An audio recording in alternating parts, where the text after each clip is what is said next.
Hey, I'm JD with the History Underground here at the Adams County Historical Society to talk a little bit about what I do.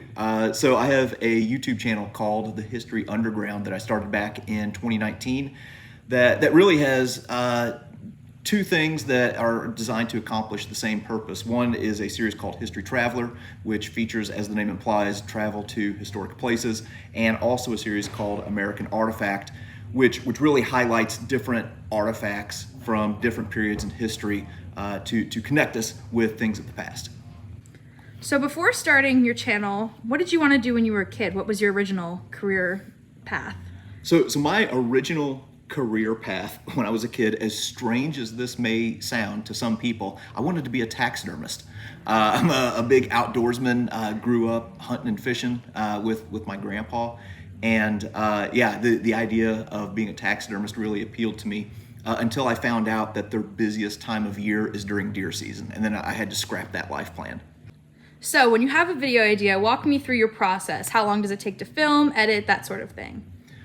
Yeah, so really what people see on the channel is just an extension of what I'm interested in. So I'm a naturally curious person.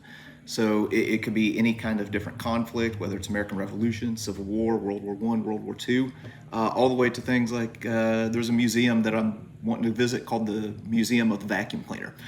So any kind of just thing from history, I'm naturally curious about. So the process, in short, from beginning to end, is I try and do a lot of research beforehand. I want to, convey information as accurately as possible, and maybe kind of mine some information that people may not be familiar with.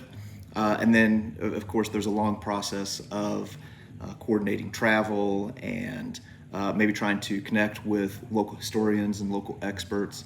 And then, it's just on the ground and pointing the camera at myself, which feels goofy as heck. And then once I go through, the channel makes it look like I'm traveling all the time. It's really in short bursts. So I may travel for 2, 3, 4 days, up to a week or two. But then that content will last me for maybe 4 months or 3 months.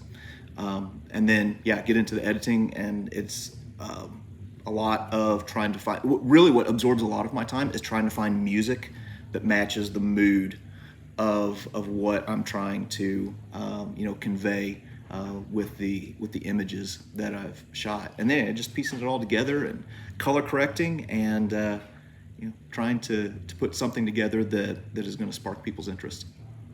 So you've traveled a lot. What would you say has been your favorite travel location?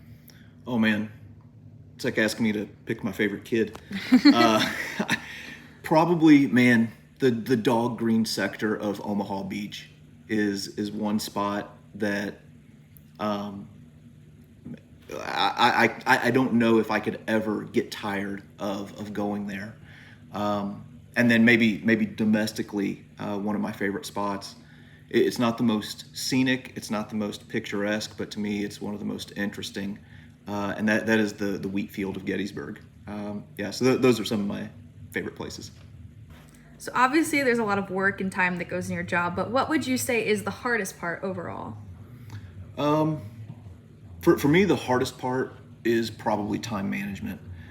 A lot of people think that YouTube is my full-time job.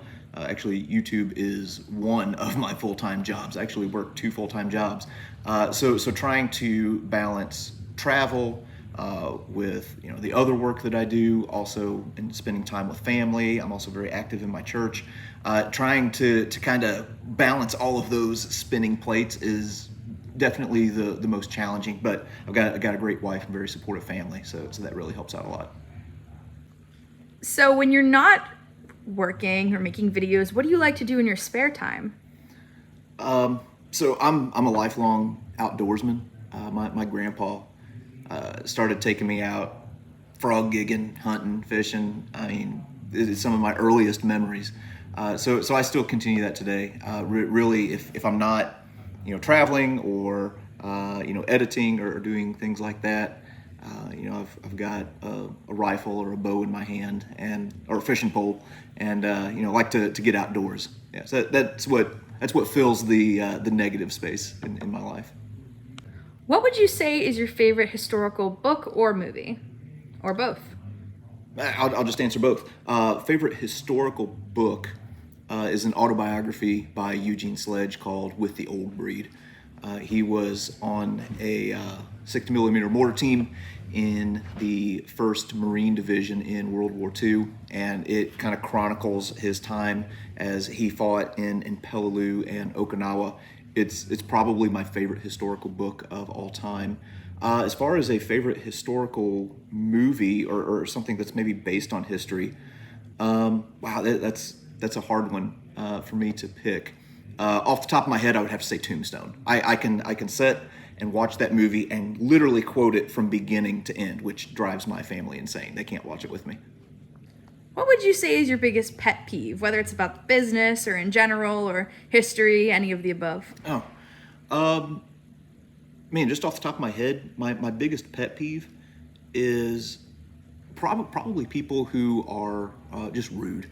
That really kind of grates on me more than anything else. I try and be kind, even to people who are unkind to me. If you have a YouTube channel, you can kind of expect to see a little bit of rudeness. So I try and have fun with those people anyway.